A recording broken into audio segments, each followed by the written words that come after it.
until he can come to this House with an apology for the British people, I will not take any lectures from the Conservative Party about how to run the economy. Look, financial markets are always evolving, as the Shadow Chancellor knows. So it is a long-standing convention that the government does not comment on specific financial market movements, and I will not be breaking that convention today. Financial market movements, including changes in government bond or gilt yields, which represent the government's borrowing costs, are determined by a wide range of international and domestic factors. It is normal for the price and yields of gilts to vary when there are wider movements in global financial markets, including in response to economic data. In recent months, moves in financial markets have been largely driven by data and global geopolitical events, which is to be expected as markets adjust to new information. UK gilt markets continue to function in an orderly way. Underlying demand for the UK's debt remains strong, with a generally well-diverse investor base. The Debt Management Office's gilt sales operations continue to see strong demand, with the latest auction held yesterday receiving 3 times as many bids as the amount on offer. The Chancellor has commissioned the Office of Budget Responsibility for an updated economic and fiscal forecast for the 26th of March, which will incorporate the latest data. Only the OBR's forecast can accurately predict the effect on the public finances of any changes in financial markets or the economy, and I will not preempt their forecast.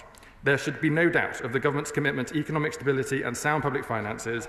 This is why meeting the fiscal rules is non-negotiable. But can I end, Mr. Speaker, by saying that I'm pleased the Right Honourable Gentleman is holding this government to account on our stewardship of the economy. It is important that he does so, because he will remember when his party crashed the economy with unfunded tax cuts, unrealistic public spending cuts, a clear disregard for the consequences for family finances, leaving families across the country still paying the price for their disastrous performance on the economy with higher mortgages and bills. If there was one clear reason why the Conservatives suffered such a historic defeat at the last general election, it was because of their performance on the economy.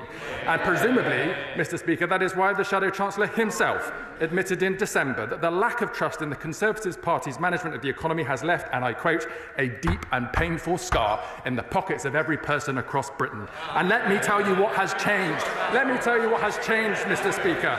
This Labour government has in the first 6 months exposed the £22 billion black hole in the public finances. Not only have we exposed it, we have dealt with it, with the Chancellor's autumn budget protecting working people, wiping the slate clean from the mess the Conservative Party left the country in, and investing in our NHS and our schools. We've given the Independent Office of Budget Responsibility enhanced powers of oversight in law so that we will never get into the situation again where that lot left the country with a £22 billion black hole in the public finances. We have set tough new fiscal rules that are non-negotiable, with a budget settlement for public services that they must all live within. And we have kick-started growth in this country, the #1 mission of this government, by unlocking investment and bringing forward reforms, for example, in planning and the Mansion House speech.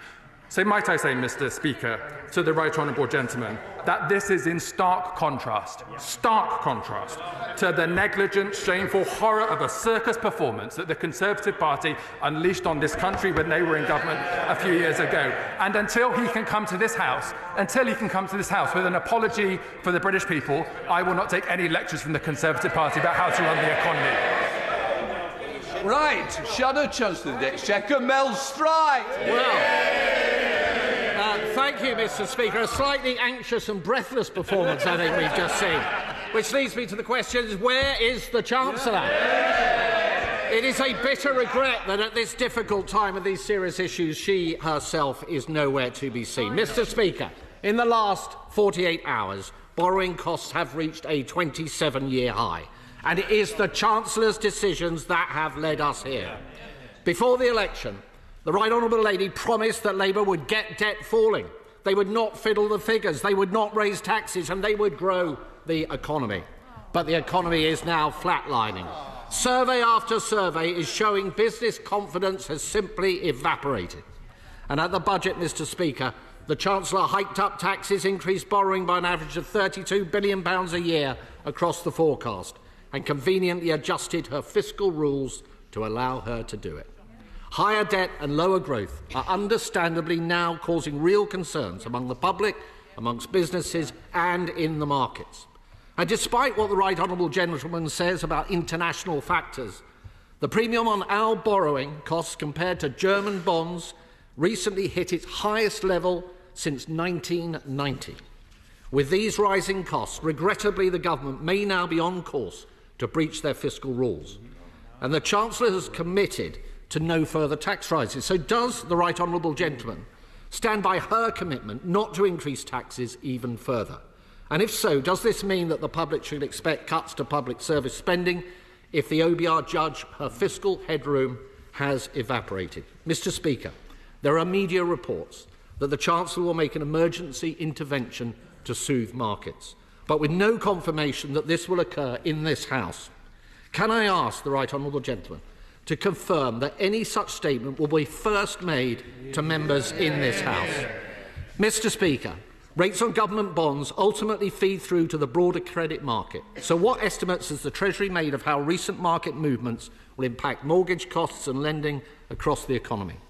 Mr. Speaker, I make one final point. Every pound we spend on debt interest is money we cannot spend on the public's priorities. Yeah. The government's decision to let rip on borrowing means that their own tax rises will end up being swallowed up by the higher borrowing costs and at no benefit to the British people. Far from this government laying the foundations for a stronger economy, the Chancellor is squandering the endeavours of millions of hard-working people up and down our country who are now having to pay the price for yet another socialist government taxing and spending their way into trouble. Does the Right Honourable Gentleman not now accept that it is time to change course? Thank you, Mr. Speaker. I'm pleased the Right Honourable Gentleman enjoyed my performance. I've not even had my first cup of coffee yet this morning. Look, let me answer some of his questions. Honourable members on the benches opposite might like to listen if the questions are so important to them. He asked me about Mr. Speaker, he asked me about the fiscal rules. As I said in my statement just now, they are non-negotiable. As the Chancellor set out of the budget, we have two fiscal rules: one, that day-to-day spending should be met by tax receipts, and the second, that debt should be falling as the size of the economy. And he talked about the debt burden this country has. Maybe we should just reflect a little as to why we have so much debt. It's because pre-pandemic, Mr. Speaker, if you look at the burden of debt inherited by this government from the party opposite from 2010 onward, why did the last government have to borrow so much money every single month, not just to invest, but to pay the day-to-day bills? Because of an absolute failure to get growth into the economy.